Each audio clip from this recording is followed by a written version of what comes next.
Dua, tiga. Assalamualaikum warahmatullahi wabarakatuh. Waalaikumsalam warahmatullahi wabarakatuh. Bapak Ibu, selamat siang.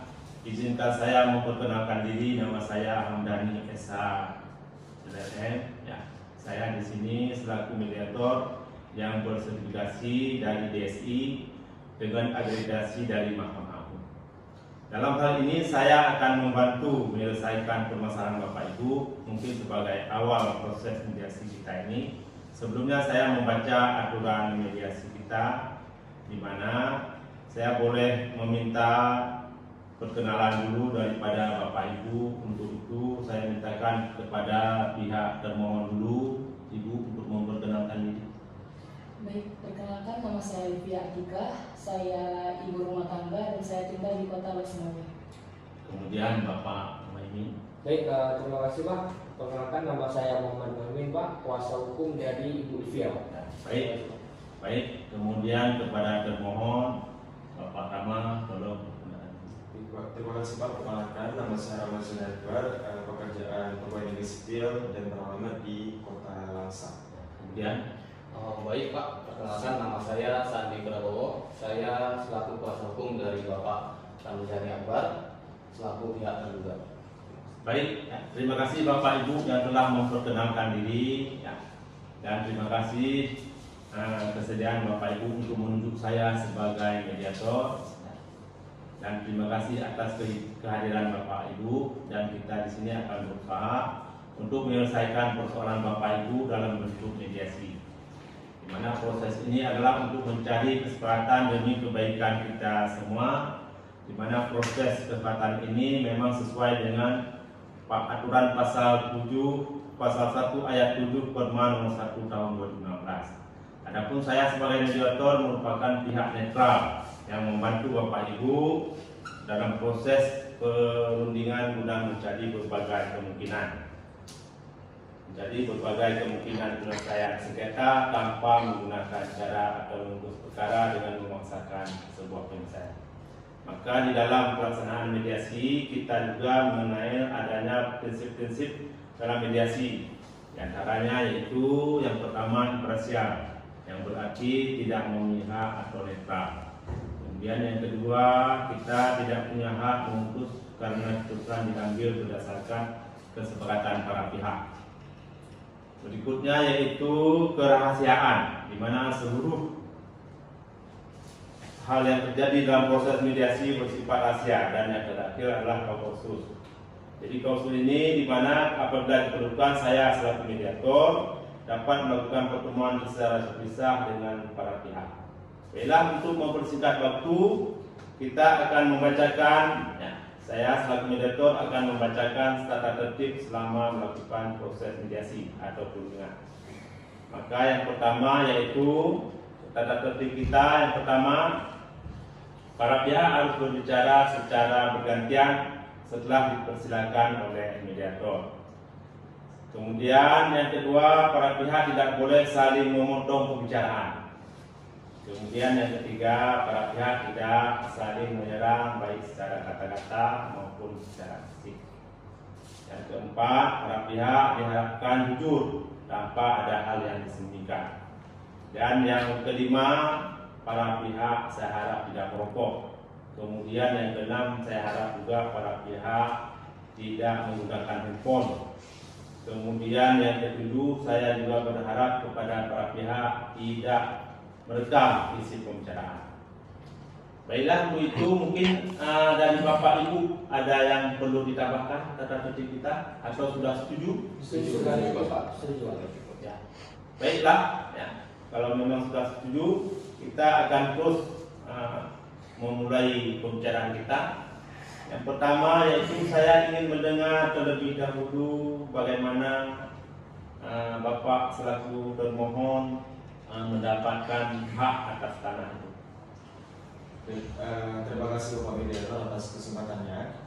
Izinkan saya untuk menceritakan pada saat awal itu kebetulan saya bertemu dengan Pak Harun di warung kopi, yang dimana Pak Harun ini merupakan teman saya sewaktu sekolah dulu. Jadi Pak Harun ini mengatakan dan mempunyai niat untuk menjual menjual sebidang tanah, dan kebetulan pada saat itu saya sedang mencari tanah untuk membangun sebuah rumah untuk saya tinggal bersama keluarga saya. Karena kebetulan sekarang ini saya belum tinggal di rumah sendiri dan masih tinggal di rumah orang tua.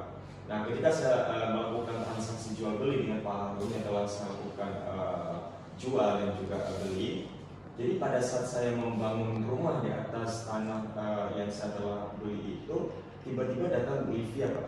Datang Bu Livia ini menyatakan bahwasanya tanah ini adalah milik Bu Livia yang telah dibeli terhadap oleh istri Pak Harun tersebut. Tentu saya bingung di sini, Pak, yang mana yang benarnya, sehingga karena posisinya itu saya telah membeli tanah tersebut. Nah, ketika saya ingin membangun rumah di atas tanah tersebut, Bu Livia sekali lagi melarang saya dan mengatakan bahwasanya apabila saya tetap melakukan pembangunan rumah di atas tanah tersebut, maka saya akan dituntut secara perdata dan secara pidana. Nah, dalam hal ini saya bingung, Pak, kenapa saya tidak bisa membangun rumah di atas tanah sendiri, sedangkan saya telah membeli tanah tersebut. Begitu, Pak, ceritanya. Ya, baiklah Pak Rama.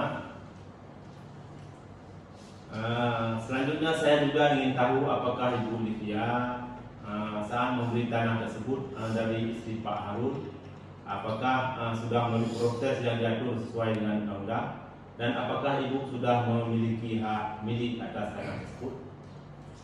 Baik Pak, mungkin saya ceritakan dari awal proses pembelian saya. Prosesnya itu pertama saya bertemu dengan istri Pak Harun pada saat pengajian di rumah tetangga kami. Pada saat itu proses jual beli itu dilakukan hanya pada antara saya dan istri Pak Harun, Pak. Dan beliau menyerahkan sertifikat itu langsung kepada saya, dan saya betul Pak mencicil tanah tersebut dan sekarang sudah lunas, dan sekarang tanah itu milik saya, Pak. Oh ya. Baiklah. Berarti di tangan Ibu adalah sertifikat jual beli ya, Bu? Bukan sertifikat hak milik. Sertifikat hak milik, Pak. Jadi secara hukum mungkin beda ya proses pengeluarannya, tetapi sama-sama dapat kita jadikan sebagai alat bukti, Bu. Cuma kekuatannya mungkin beda antara sertifikat dengan sertifikat hak milik dengan sertifikat di bawah tanah. Ya. Jadi mungkin atau sertifikat jual beli. Ya. Jadi yang lebih kuat sudah ada sertifikat hak milik. Apakah Pak Rama sudah ada sertifikat hak milik? Kebetulan Pak belum sempat saya mengurusi sertifikat hak milik tersebut, tapi cuman ada sertifikat jual beli, dan itu pun dilakukan pembuatannya itu di warung kopi di Kota Langsa bersama pihak yang kepentingan terkait seperti camat dan juga pihak terkait sebagainya, Pak. Baiklah Bapak Ibu, setelah saya mendengar keterangan Bapak Ibu, saya perlu mencari keterangan yang lebih lagi ya, yang lebih detail lagi dengan bertemu langsung dengan Pak Harun dan istrinya.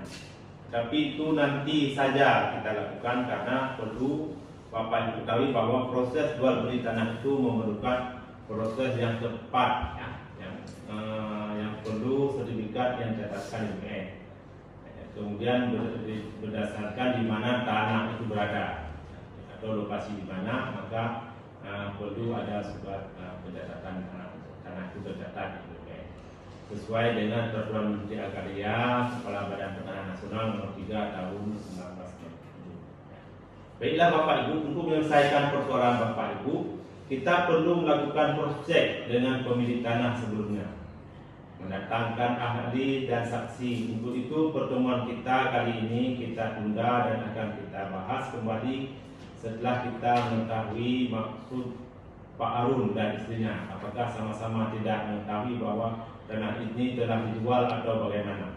Kita akan mengatur kembali jadwal pertemuan kembali kita. Mungkin kita akan bertemu pada tanggal 20 Mei 2025. Apakah Bapak Ibu setuju dengan tanggal tersebut? Setuju. Baiklah, terima kasih Bapak Ibu.